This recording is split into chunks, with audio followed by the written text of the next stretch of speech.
Pretties. It's Angela here, and today's video is going to be some completed finished jewelry for December 2020.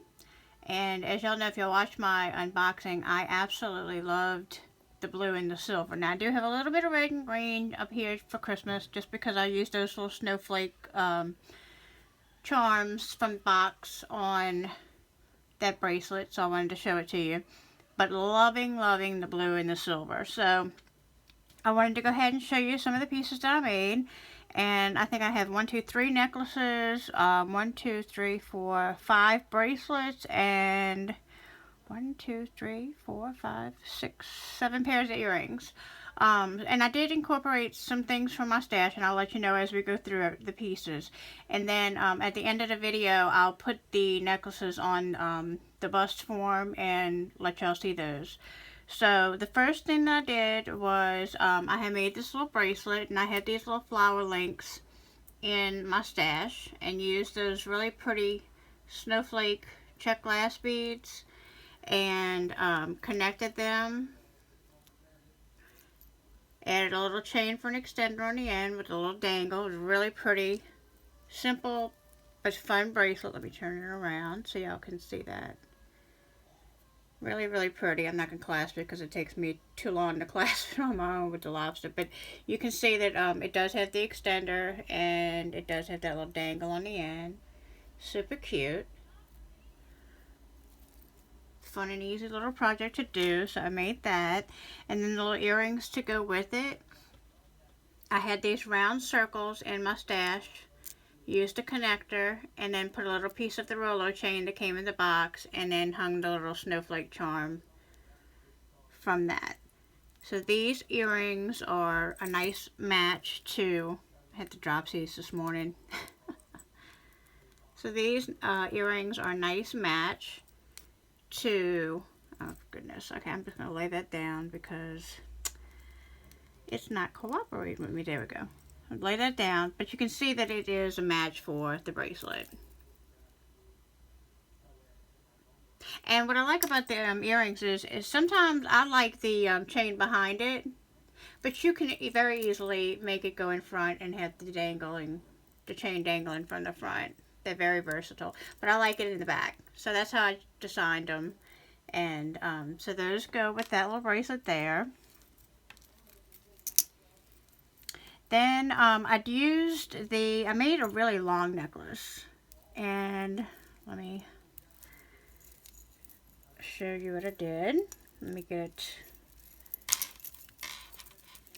untangled. There we go. Okay, so it's a really long necklace, and I had used it was the crescent shape connector, and I just snipped off the circles and made it into a moon, because what I wanted to do was focus that as a moon pendant with these dangle drops. And I used a jump ring and added the different lengths of chain. I graduated the length of the chain from shorter to longer, and used the little spacer beads, the little stars on each end, that blue gold stone, the little silver crystals, the little spacer bead, and the little tiny lapis, and then the silver crystal, the silver sapphire blue crystal. If it turns, it's blue in one way and silver the other. So I made that the focal of the necklace, and then I used a Coriana chain and just kind of did like a floating two-strand necklace, and did different little stations where I just crimped off the beads so that they look like they're floating on the necklace. I finished it off with a lobster claw clasp. And this one is really pretty when it sits on the bust. I can kind of, let's see if I can show you a little bit. The length, not so much, but I'll show you at the end. Like I said, I'll put it on the my mannequin bust and show it to you. But you can see that lays really pretty, and then dangle down.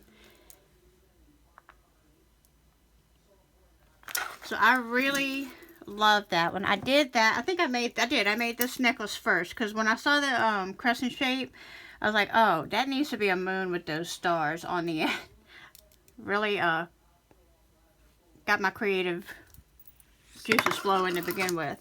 So then I made this necklace here, and I used the again, that crescent component, and there was 5 loops on there, and I just clipped off 2 of the loops because I didn't feel like it needed all that. I probably could have left it, but I wanted these to be a little bit more fluid, so I didn't put those on head pins. I just used some string, beading string, and needle, and sewed that onto the moon, or the crescent shape, I should say. And I used some of the blue goldstone, those sapphire crystals, and I just used a little seed bead on the very end when I was sewing it onto those rings. And then what I did was I alternated between the blue goldstone, the sapphire crystals, and then the silver bicones.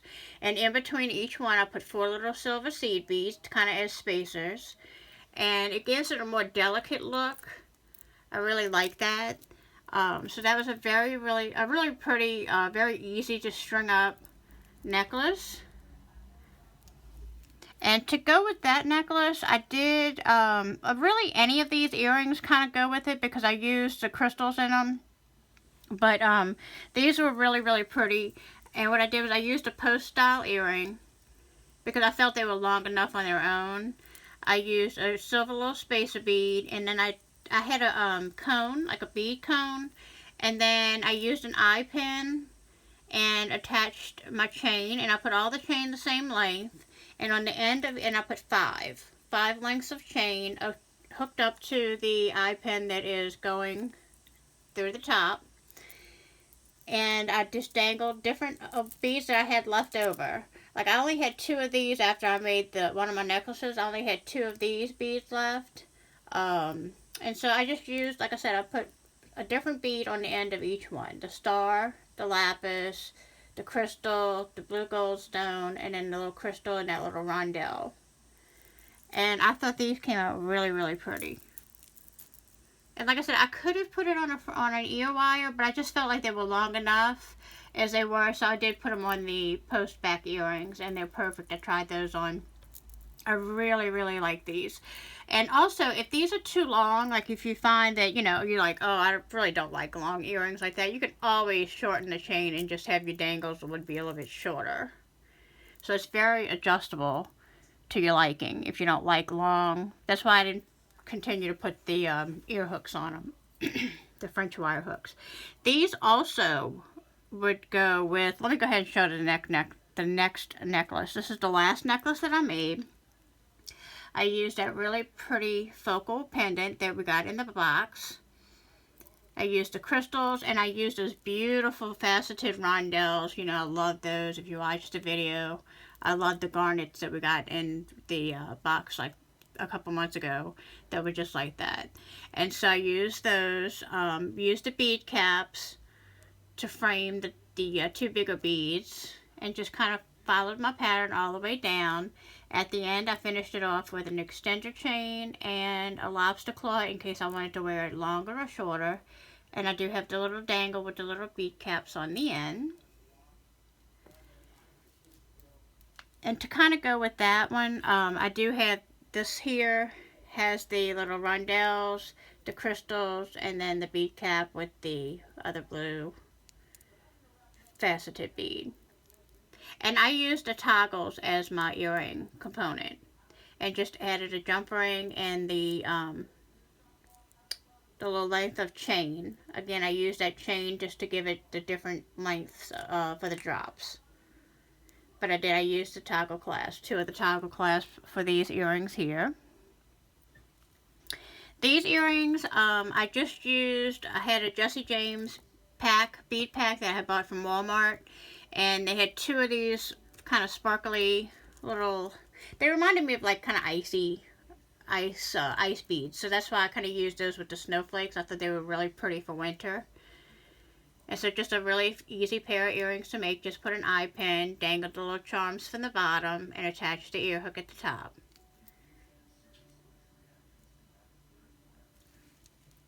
I thought they went nice with the blue theme too, so that's why I used those. Then I used these really beautiful crystals that we got. And we only had 2 of them, so I knew I wanted to do earrings. And I used a piece of chain, and on that one piece of chain at different lengths going down, I attached 3 of the stars, and then at the very bottom, one of those fancy spacer beads. So I thought these came out really, really pretty. I like those a lot. They're really pretty on too. And the little stars just dangle when you're wearing them. Really cute. Then I made these wire wrapped. I kind of wire wrapped these matte beads that we got in the box, and I added a touch of little crystals to it, and just did a basic wire wrap around the beads. And that's kind of to go. These bracelets are kind of like meant to be stacked bracelets, but you can wear, like, this one goes with this bracelet. It matches it perfectly. They're all stretch bracelets, so you can kind of wear them together. I did put this as a focal. You can wear it to the front or wear it to the back. That's to hide the knot, because these beads were so tiny that when you do it on a stretch bracelet, I wanted to be able to hide the knots. So that kind of goes, that bracelet goes with that one.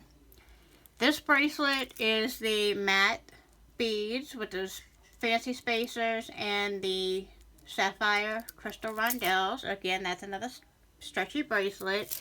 And I kind of did make these earrings to go with this bracelet. And then the last stretchy bracelet that I made, I thought this came out really, really elegant looking for being so easy to string up. I only had I only had 5 of the little goldstone beads left. So this is kind of a two-way bracelet, and you can kind of reverse it in the way you wear it. If you want more silver showing, you can wear this towards the front, and this can be towards the back. If you are wearing pieces that have goldstone in it, like these 2 necklaces have it, you can wear this towards the front. It doesn't matter which way it goes, it's beautiful either way. But I took those really pretty, I forgot what they were called, but the, oh, let me see if I can find my paper right quick. Let me see.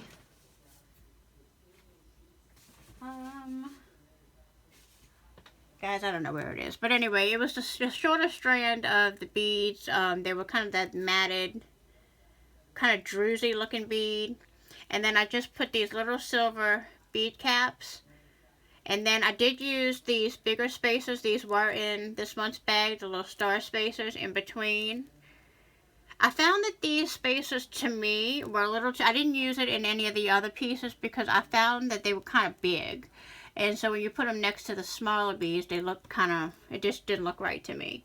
But that's just my opinion. But so I did use it back towards the back, like I said. And so you can wear this with more of the silver showing. Or if it goes this way, you can use it with the more of the goldstone showing. With, like, this necklace would be really pretty. And then to stack all 3 is just really pretty. That's why I did them. It's like a simple stack set of the 3 bracelets together, which I thought came out really pretty with all those different blues. So again, if you wanted to turn that to where it's more silver, you can do that. The goldstones on the back. So that was 3 stretchy bracelets. They can be worn together, separately, however you want to do it. And then, last but not least, I did use the little snowflakes. And I had these crystals in my stash, and I really like them. I mean, obviously, the red and green. And then, I just strung it on stretchy cord. And the little dangles. I guess I should have flipped it that way, but it doesn't matter because they're double-sided. So that's what I like about these charms. They're double-sided. So when your wrist is down, you know, it hangs down. And so I just strung it on some stretchy cord, added a jump ring, and attached the 2 smaller ones and the bigger one in the middle. And made the little matching earrings to go with it. And the smaller snowflakes. And then I made another pair of these. I'm sure if you did watch the tutorial, I did a tutorial on these fun, quick, little, easy Christmas tree earrings to make up. And what I did was I made another pair. Instead of using the gold like I did in my video, I used the Aurora Borealis stars that came in this month's subscription box. And I'll show you, I have the other one right here. I'll show you the difference between the little gold star and the Aurora star. I kind of like it with those, with the rondelle has the Aurora Borealis crystals in it with that Aurora star. So both of them are really cute. I like the bigger star at the top. But that was just a different variation of those earrings that I did. And I had a few stars left and wanted to make the earrings with that one. So those are all the pieces that I made. So if you just stay tuned for just a second, I'm going to pause the video and put these necklaces on the bust form so you can see how they look and how they lay. So hold on just a second and I'll be right back. Okay, so here is the moon necklace. And this is the longer one, and this is it on the bust form. And just to show you that, you know, I did put these earrings, as well as these would go really nice, and you can see the stations on that necklace. The charm, I love how the charms lay. I really am happy with how this came out. I kind of was just winging it when I first started, and I knew what I wanted it to look like, but I just wasn't sure if it was going to work, and I'm really happy with how it turned out. And again, this bracelet goes really pretty with the set. Okay, so let me go ahead and set up the next set to show you. Okay, and here's the next necklace. Again, I've left those earrings on there because both of those do work well with this necklace. Again, I'm happy with how it turned out. This is a shorter necklace. There's the bracelet and earrings that you can see will work with it. And so that was necklace number 2. Okay, let me get up this third necklace on the form. Here is the final necklace in the set. And again, these pieces all coordinate really well together. So here's a little bit of a closer up look. So I hope that you enjoyed this video. I hope you'll give me a big thumbs up and click on that subscribe button. Make sure you click on the notification so that you can see when I'm uploading future videos of unboxings and hauls and jewelry making videos to come. So until the next video, guys, bye!